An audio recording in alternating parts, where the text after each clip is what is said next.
What if the most meaningful insights don't come from certainty, but from the rough edges of lived experience? This is Unpolished Wisdom, a space for conversations that are beautifully imperfect, raw, unfinished, and deeply human. I'm Dr. Katrina Gisbert-Tay, a medical doctor and executive well-being coach. Through my work, I help people navigate transitions with honesty, courage, and compassion. Today, I sit with Cornelia Dahinten, a relationship and parenting coach, trauma-informed hypnotherapist, and founder of Conscious Connections Consultancy. Her work centers on the power of attachment and the lifeline that is human connection. Before she became a therapist and guide for others, Cornelia was navigating her own messy middle as a mother, learning through trial, tenderness, and self-compassion. Welcome, Cornelia. Thank you for being with us on Unpolished Wisdom. Thank you so much. Thank you so much for having me. It's such a pleasure. I know you're a conscious parenting coach, but you are also a mother. And you were learning as you went along, right? As I did too. How would you introduce yourself? Instead of me introducing you, how would you introduce yourself? Not just through your work, but through your own story. Yeah. So I guess thinking of me as a person that isn't just a parenting coach. I'm all of the other roles that most mothers have. I'm a daughter, I'm a sister, I'm a friend, all of these. And I come with my own baggage and with my own ancestral history that is carried through with my genes. And I think as a mother, that was even shaped more. But even before that, it was about realizing that connection carries you through life, that it's the relationships that carry you through life, and that people are not anything else but human. So that awoke in me that understanding, I mean, later on only, obviously, that, all is about love and compassion and relationships. So I guess I'm a networker. I'm someone who likes to bring people together. And I do that through my work, but I also do that in my personal life. So, well, I'm all of that, I guess. Oh, I love that. Yeah. I love that. And was there any particular incident in your life that you would say defined you? It's so funny because, I mean, through my work, being a therapist, being a coach, I mean, all of these trainings that I did, I obviously also always had to look at myself. I have to be in constant supervision with people. And it always brings me back to actually the first event in my life, which is my birth, which was incredibly disconnecting. I'm a C-section baby. They knocked my mom out with an anesthesia that she couldn't digest very well. So I was disconnected from my mother for the first 2 weeks of my life. And I think actually the desire to focus on relationships comes from that event. Like in all the hypnosis, I always go back to that event. So it's probably the reason why I'm in this life, right? And it's so profound. We don't talk a lot about our birth story. Yeah. We focus so much on the early childhood years, the formative years. Yeah. But the birth story and that connection to our mother, especially. Yeah. But could you explain a bit more about that? About right? what? About how the birth story makes such an impact on us, Yeah. even if consciously we don't remember this. No. I mean, yeah. So, tell me more. Yeah. So it's very interesting, actually, because I didn't know about this for a very long time. I had this feeling that my birth was a bad start. And I always had that like a niggling in my understanding. But I came across, there was, I think, 2018 in a conference about a guy who was talking about how the birth story actually affects certain things, behaviors, the way you read certain situations and so on. So I got a bit hooked on that. And I can see that in my clients, not always, but certain patterns that come out kind of just mirror back or reflect, or you kind of replay how you entered the world. So I can see it as a very profound impact. And in the hypnotherapy sessions that I do with people, I definitely realize. And I do work a lot with rebirthing in my hypnotherapy sessions. So to heal certain patterns that you come with, and that is very effective. Oh, wow. So I can share with you my story of my birth, which is my mom was in a very difficult time in her life where my grandfather had just passed away. Of course, she was very close to her dad, so I never met my grandfather, but I was born 3 weeks after he died. Wow. So, and I was a big baby. I was born 2 weeks after I was due. So I was a big baby, cesarean section as well. But I somehow attribute this low grade anxiety that I feel. Yeah. And sometimes I wonder if it's mine. Yeah. Definitely a very valid question. Interesting, because it was not only did I experience what I just shared, also my grandmother died 3 months after my birth and was very sick while Oh. my mom was pregnant, right? So I ask myself the same question very often, right? And it's the fear of abandonment, the fear. Actually, from very little onwards, I was always scared to lose my mother, so that something would happen to her, and I attribute it to that. Yes. So yes, it makes sense. Me too, because I remember as a child, I didn't like my parents leaving. Yeah. So if they would go to they'd go to a party, I know they'd be home. If they wouldn't be home, they said 9 and it was 9:30, I'd be just a ball of anxiety. Yeah. And I'd wonder, did something happen? And did they die? Did they get into a car crash? And they were perfectly fine, obviously. But I didn't understand where it was coming from. Yeah. Now, people would say, oh, most children are scared when their parents are leaving, right? But most children are scared for burglars or something happening to them. Yeah. Not most children are actually scared of their parents not returning or dying or something like that, right? And I had exactly the same. Oh my goodness. And what do you think? I mean, now that you've processed it, you've obviously done the work, right? What was the work? So, I mean, it's so multi-layered, right? That wasn't my only problem in life. I had so many more problems that actually happened. But that particular one. Did you go through the hypnosis? Yeah, so actually, I did a lot of hypnotic work, but also somatic work to actually really work on the body, because if you have trauma from that early onwards, there is no rationale that's connected to that. It's purely somatic. It's in your body. It's so deeply ingrained. It's kind of the vibe you entered the world on. So, it never probably goes away completely, but it's more about, how do I deal with it? How do I dance with this? And the awareness, the consciousness, the knowing makes it so much easier. And the question that you said, is it really mine, is a really good question to ask, because then you start feeling into the body. You try to figure out, where in my body do I feel it? And then you care for that part of you as if you have a baby in your arm or something like that. That's the inner child work. And then the more you do that, the less frequent you have that fear and the less long, and you get out of the funk pretty quick. Yes, no, I totally get that. And it's something I've also worked on for myself. And for me, the starting point was an acceptance. Yeah. That, okay, so this is the story. This was the narrative. And what is my part in this now as an adult? Yeah. And really coming from that responsible version versus I'm the victim of circumstance. Yeah. Right. So very different. So choice makes a big difference. And one good method to do that is to actually visualize a handing back of that fear, of that whatever it is, whatever that emotion is, right?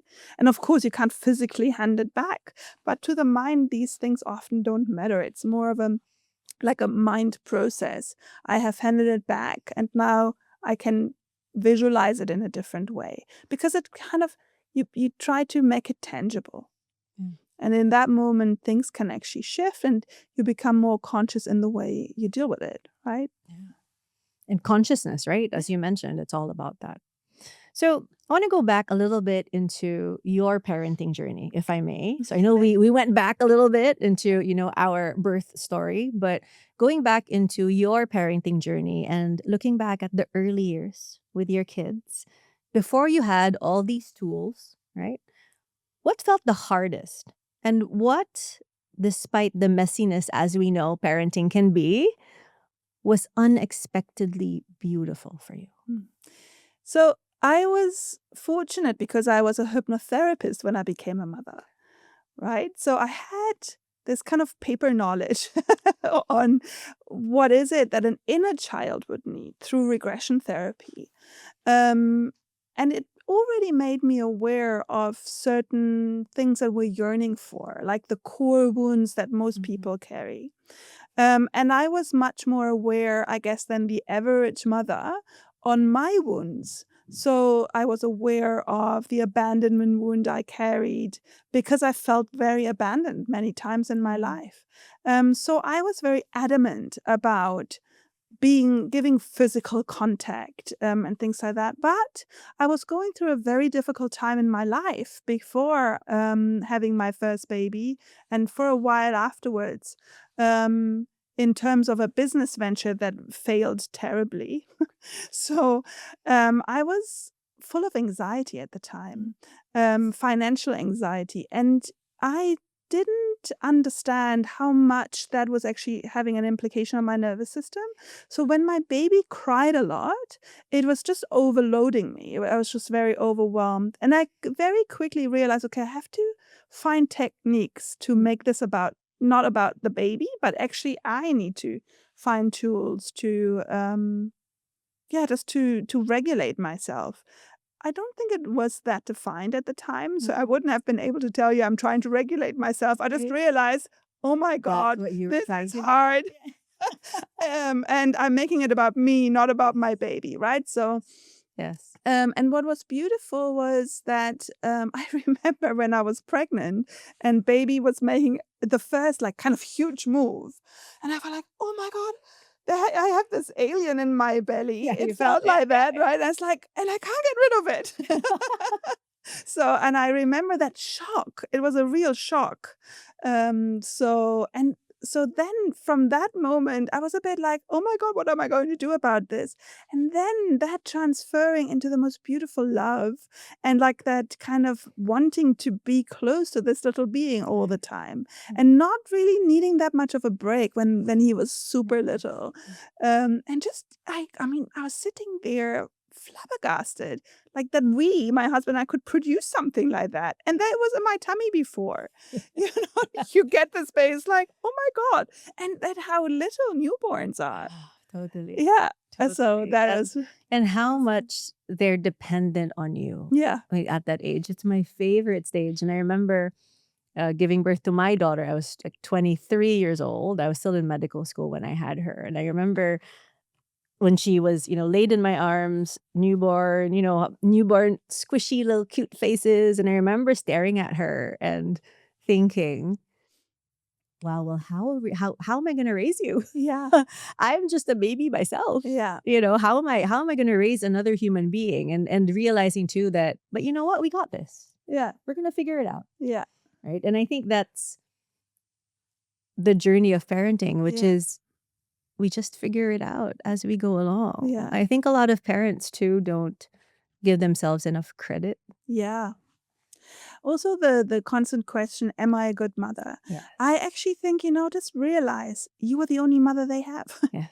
So just try your best. Yes. And every child, I think every person, when you connect back to the feelings that you have towards your own mother, even if you have a very complicated relationship, and it often is a broken trust relationship, but if you could trust that this person can finally give you what you need, you would still want it. Yeah. It is the broken trust that holds you back if you don't have that sort of a relationship. But knowing that and knowing and understanding that even your parent could still repair.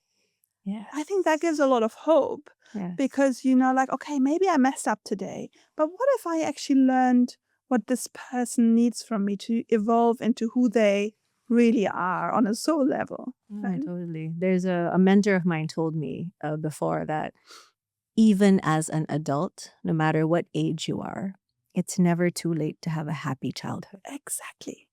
That's so important to understand, isn't it? Yeah. Yeah. So what does that mean? Rupture and repair.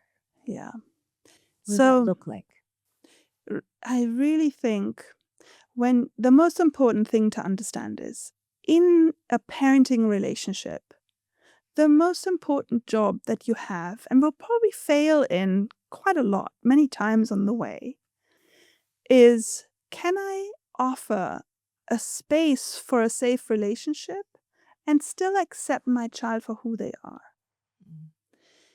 And you will probably fail because maybe, most likely, you were not raised with that luxury of being able to be who you are. Mhm.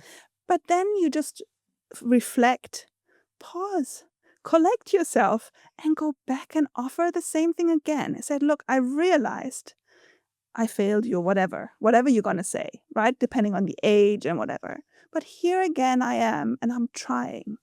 And I want you to be you. And I want to be able to bear that. That's repair.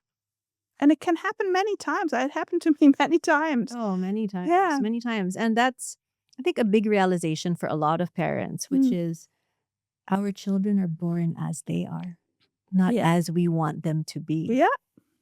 And I think that's where the friction actually begins, which Yeah. is, oh my goodness, they want to do something that I don't want them to do. Yeah.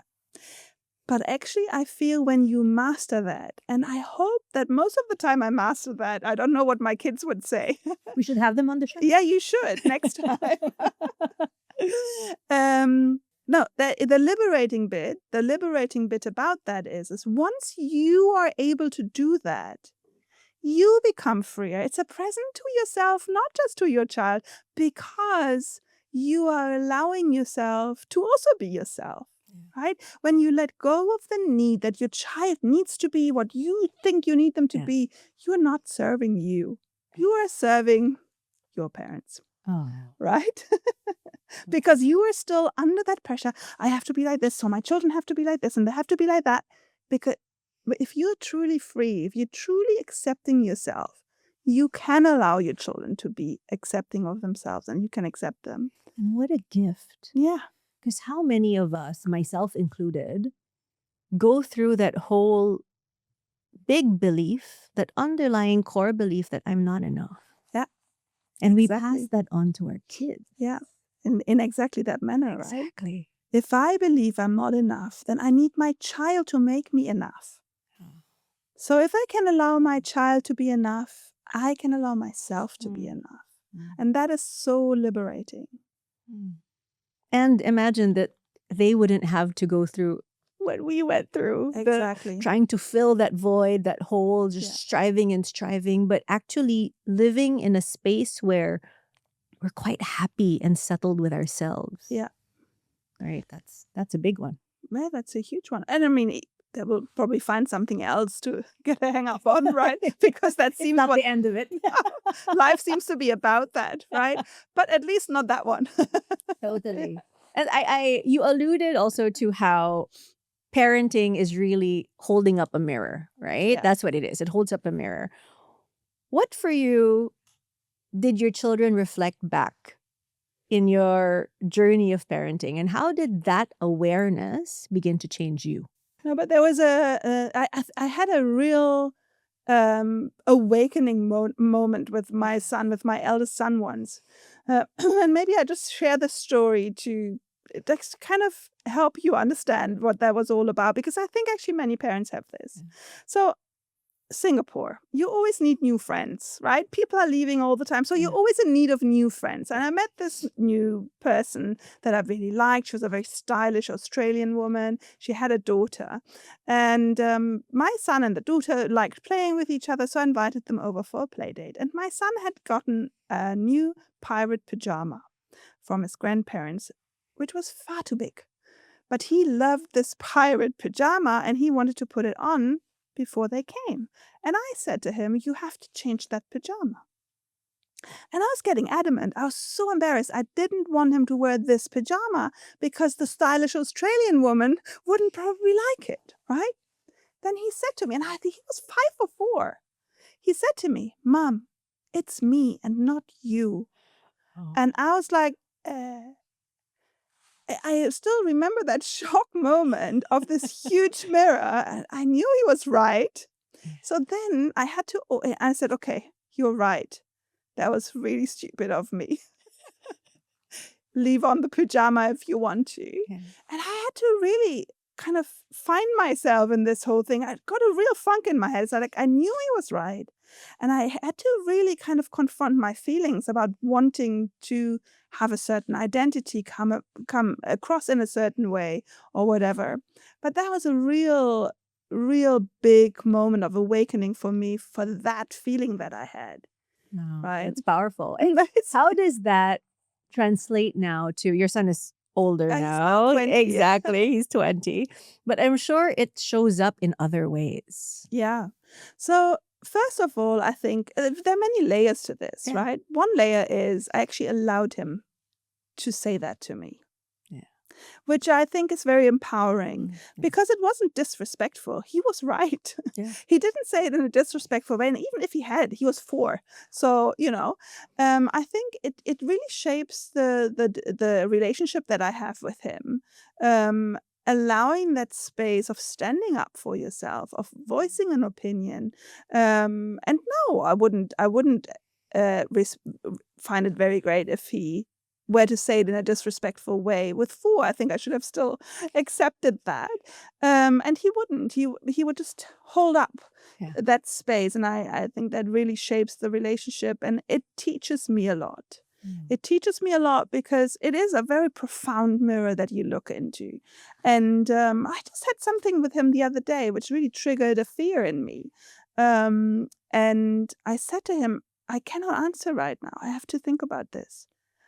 I think you might be right, but I don't know the answer. I have to organize my thoughts first." And then I went back to him later. I said, "Look, okay, I thought about this. You're actually right. We do it in a different way."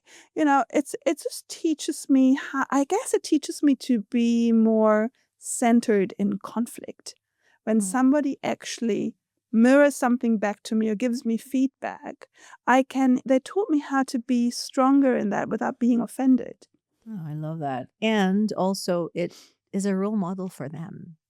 Yeah, I hope so. That's the beauty of it, right? It's actually showing to them also that there are other ways to handle conflict. It's Yeah. okay that we disagree. Yeah. And our relationship is much stronger than this disagreement. Yeah, definitely. That's such an important No. lesson, isn't it? Totally. Was there a particular moment or season that made you realize parenting was teaching you something deeper about your patterns, your wounds, or your capacity to grow? It was actually from the second I got pregnant. Mm. I started to realize that. Because I trained as a hypnotherapist when I was pregnant with my first child. I was just pregnant with my first child, and I started to realize that it was like a pivoting moment in my life, where I started to read about all these things. I read this book for the hypnobirthing by Mary Mongan. I don't know whether you're familiar with it. And it was such a life-changing book that I read about how actually how we birth the way we birth today. And it was a historic development on how we, from birthing naturally, now birth so medically. And this is how I then approached parenting, in looking into how can we parent the way we parent. And it basically opened my mind to putting everything into question, everything that I thought, how people approach things. And then the children became like playing partners in that playing field, because I realized from when I was pregnant that I will have to question everything that comes automatically. And sometimes that doesn't work out for me, right? I do actually react and affect. Yeah. But I hope I do manage most of the time to think about it afterwards, to go back and repair. So the whole experience of parenting is this growth process for me. Oh, totally. And it was kicked off with a Mary Mongan book by Hypnobirthing. And then the next really big book that I read, which got me into conscious parenting, was The Science of Parenting by Margot Sunderland. Yeah. So does that answer your question? Yes, it does. And you gave a really important point about that pause, that gap. That's very hard to master. Yeah. Given, for me, in teenage kids in perimenopause, they have hormones, I have hormones. Yeah. It's very hard Yeah. to actually practice that pause, that gap. How did you master it? Oh, I'm not sure I mastered it. I'm still in the process. You can ask my kids next time when you Yes, do that of podcast. course, I will. No, but I think I improved a lot from where I started off from. That's we can count that as a win, good. right? Definitely. It's progress, not perfection. Yes, exactly. So I guess there are certain things that you get more triggered for than others. For me, it's certain fears that get me stressed. So then it's super hard to create a pause, right?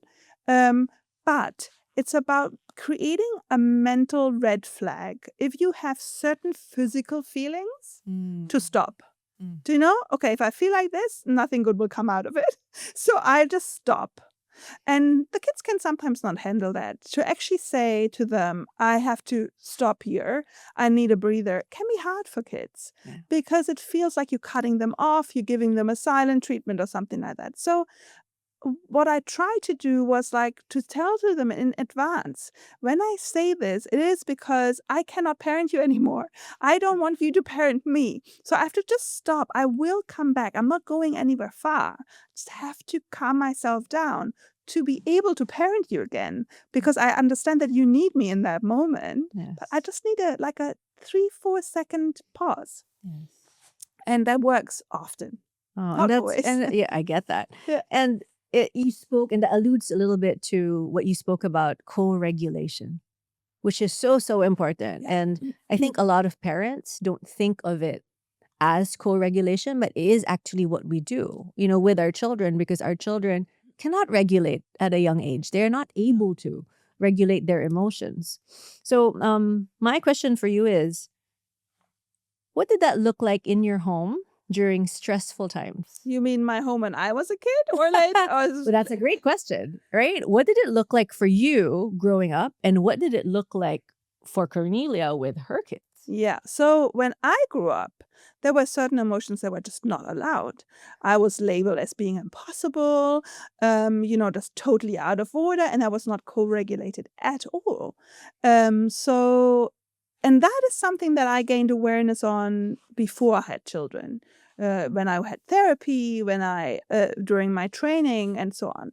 So I did understand the importance of co-regulation, like the physical regulation of one body to another body. And, most humans need co-regulation, even when you're an adult, because we are social beings. It's actually part of being human that if you are in a really difficult situation, you need an empathic witness with you to be able to regulate your body, right? So I knew that.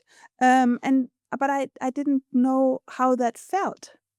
So that was the challenge, right? How does that feel? So when my kids started to have their first tantrums, I really had to trust that this knowledge that I had is actually working. And once you live through it once, then you have a reference point. And then it becomes easier and easier. Once you sit by a child who has a tantrum and you're just concentrating on your own physical body, meditating, breathing, I call it the parenting pole, like that energy pole that goes through you, and like kind of holding on to it and just offering presence, and you can see your child calming down, then you have that reference point that can hold you up because okay, this is working. Because otherwise you might get scared of the emotion, of the upheaval, of the overwhelm, of your nervous system going, oh my God, right? But it takes practice. Yeah. to be and able to courage. do that. Yes. Yeah. Especially if the child has a tantrum in public. Yes. Yes. So, I mean, there are two power tools that I like to recommend to parents I work with. Yeah. One is earplugs, because you're actually protecting your nervous system. Just put earplugs in. And I found out that that works. I had an ear infection once, and I could hardly hear because my ear was so swollen. I thought, like, hey, I'm suddenly super chill. Oh, I love that. That's a hot tip, everyone. No, it is a hot tip. It really is a hot tip because you're protecting your nervous system. Also, when you have a screaming newborn, like put earplugs in. There's no need that your nervous system is gonna be played on like that, right? You can't function normally anymore. And in public, just take your child and go somewhere where they don't see you. Just go around the corner behind a pillar or something like that. So just to be a little bit out of your nervous system trigger. Right. Yeah, no, I hear you. Another one that I've learned that works for me, and if, well, I have teenagers, and, if I feel all of the emotions are piling up for me, is actually just leaning against a wall. No. So just leaning against a wall with feet flat in the ground and just feeling that I'm supported. Yes, great tip. Yeah. Just being supported and grounding myself. Maybe in my head, I'm counting, I'm breathing, and just not, and realizing that I don't need to react. Exactly. That I can actually still be there, Yeah. not say anything, maybe be in silence, maybe they're doing their thing, whatever it is that they're saying. But saying that, you know what, I'm here. We're okay. Yeah. We can get through this. And my experience is that holding it that way, just being in that stable presence, that grounded presence, actually the emotion dissipates very quickly. Totally agree. 100%. They just want space to, Yes. just live through it. Exactly. I also feel like I wasn't the easiest teenager, I think. Yeah. I was quite oppositional. I liked to party. I did naughty things. I wasn't the easiest teenager. So I always think, what am I worried about? It's going to be okay. It's going to be okay. Most children are okay. Yes. And also just remembering or thinking about what is it that I actually worry about? What is my worry in this moment with this behavior? What is it that is my concern? And is that a valid concern, or is it just me going haywire? Well, speaking of valid concerns, my realization is 99% of the time, the concern isn't about the child. Mhm. The concern is about me. Well, what will other people say? What will my parents say if they do X, Y, Z? And, realizing that actually this is a different generation. They're also born in a different time. So we can't expect them to behave exactly the way we did because they're not raised Yeah. in the same time. Yeah. I see a lot of people having the concern that the child won't turn out a good human, that they wouldn't be compassionate enough or have the right values or morals. And I think what we need to remember is that we need to practice life. So the brain is pattern seeking. To actually create a pattern, we need to try out all the different facets of something. So to be someone with a strong moral compass, well, we need to try out things that are maybe not that morally okay, right? To just find our own strength and conviction. And you'd like for them to fail now as they're growing rather than have to learn it later on. And that is our role as parents, is to have those guardrails. Yeah. Right? Allow them to make the mistakes. And the problem is very often when children fail, we feel we failed. Yes. And then we want to rescue them. Or because we want to prevent the pain that we watch. But honestly, parenting is helping them through pain and letting them fail. That is parenting, I feel.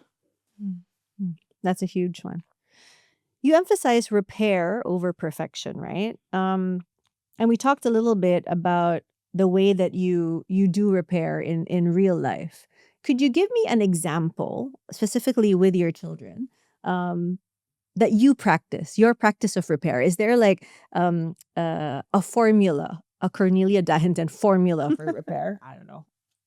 So my goal, get to technique is constructive dialogue. I teach that, and when I use it in parenting, is more like I call it effective communication. It's all about listening. So if I want to repair, I can't go in and actually tell them everything about me and what I think and what I feel. I need to listen first, Mm. right? So when you start with a sentence or you go in, first of all, give it a bit of a moment so that, the heat has come down and you go in, and depending on the age, the younger they are, the shorter that break is, right? And then you go in and say, look, I realize that this was quite intense. Can you tell me how you felt? What was this about for you? What did you go through? What did I not listen to? What did you want me to hear that I didn't hear? You ask questions of inquiry. You try to really understand them, and then you mirror it back. You say, okay, do I understand it correctly? This is how it was. Is that what you went through? Is that what you wanted to say? I'm sorry I didn't hear that. Whatever comes up, right? You just mirror that back. And most of the time, then they have already changed my mind. Now I realize I've been really not very sensitive. Yeah. Very often, actually, children don't do things that you then, when you completely understand it, still think the same way about. So it's probably just been a bit of a bad moment, or they tried to tell you something that they wanted to sort of vent, and they said it stronger than they actually thought it was. So when you listen, most of the time, I don't really have that many disagreements with my children. And then if I feel, okay, I was wrong, then I say, I'm sorry, that really wasn't cool. I try to listen to you better next time. If I still feel that I'm correct and that they are off, which also happens, then I ask them, would it be a good time now for me to share my opinion as well? Or do you want to hear it later? So very often they want to hear it later, but they do come back, and at one point they do listen to what I have to say as well. And then I'm trying to make sure that they know this is just my perspective. And I'm allowing them to have their own perspective, which doesn't mean that I always allow them to do what they want to do. Sometimes, well, I understand that you see it differently. We still have to do it the way I think, especially when they're littler, right? And obviously, this conversation that I just shared is very teenager, right? With a little one, repair looks more physical. Repair looks more, you need to use less words with toddlers than obviously with teenagers. And it's about touch and hugs and play. And reconnecting and actually making them see that you still want to be with them, even though the conflict was there.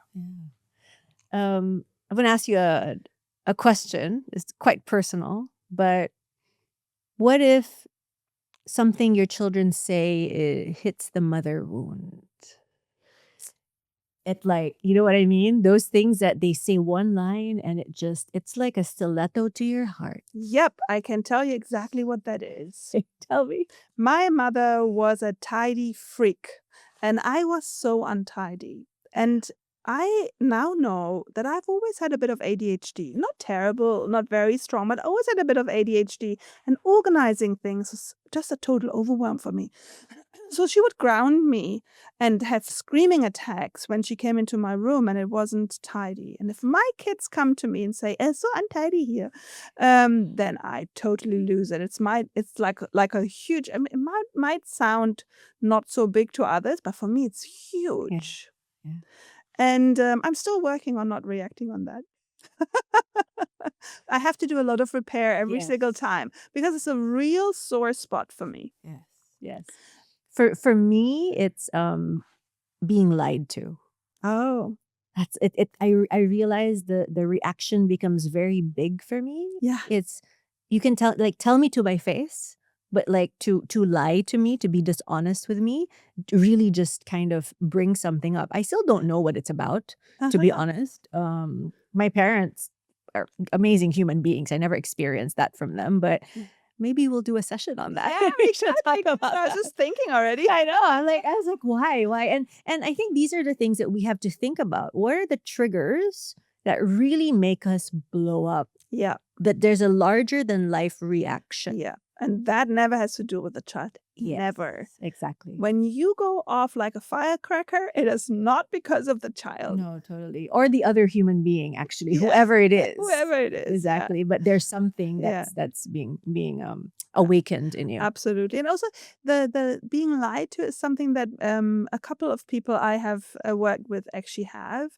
And that makes it very difficult in the young ages because lying is really part. We call it lying. It's actually not really lying. But not telling what we think is the truth is part of brain development, right? Yeah. And like kind of trying to calm yourself down by saying, this wasn't me. You know? Yes, I get that. Yeah. So, in your view, beyond rules and achievement, and I think in the Asian context, rules and achievement is a big deal. But beyond that, what is it really that children need the most from their parents? I really think it's attunement. Mm. And being seen and being greeted with friendliness.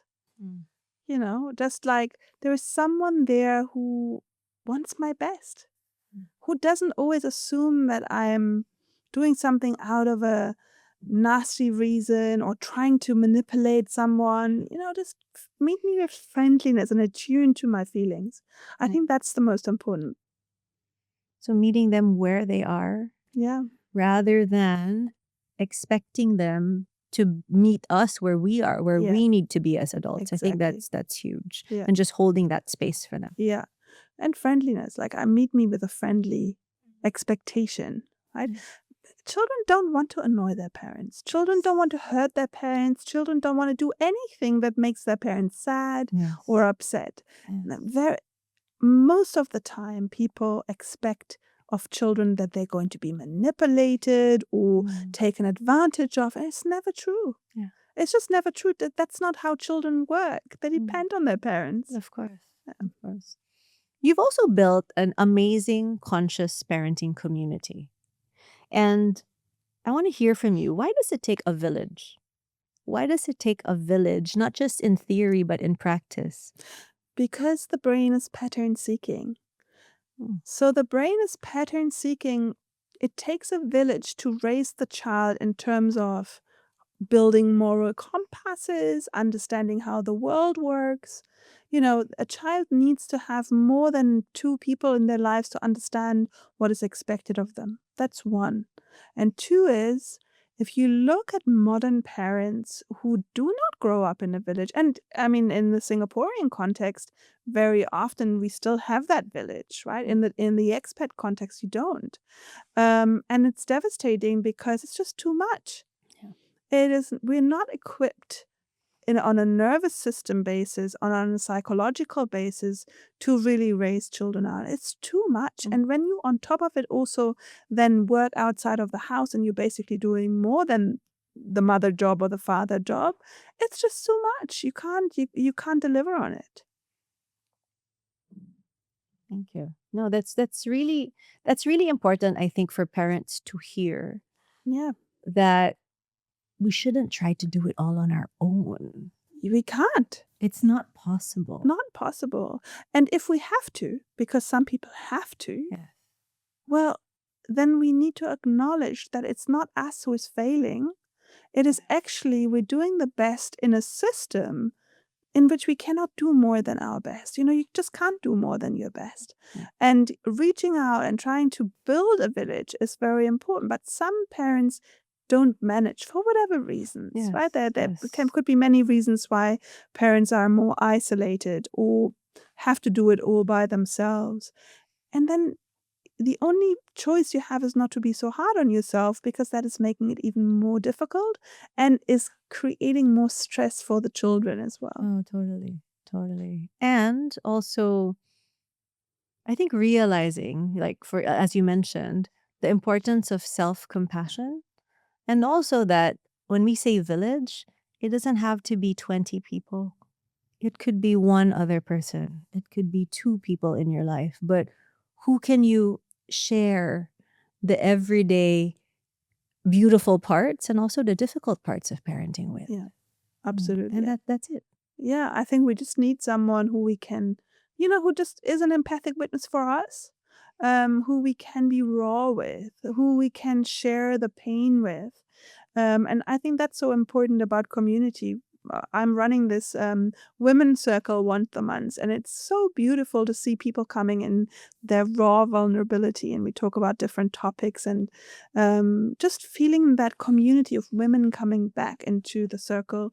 My husband runs the man circles, Oh, nice. which is very nice to see Which as is well. so important and honestly quite rare. Yeah, exactly. So I asked him if he could run it, and he was a bit hesitant, um, because he's not a therapist or anything, he's a journalist, but now he really enjoys it, and it's beautiful to see because we always start with a topic, that, could be any topic, whether we talk about our mothers or fathers. Mm. The next women's circle is about siblings, and it starts on a deeper level. So you immediately start actually talking about things that are a bit more have a bit more depth than if you just meet up for a drink or a coffee or whatever. But that's so important to have that third space.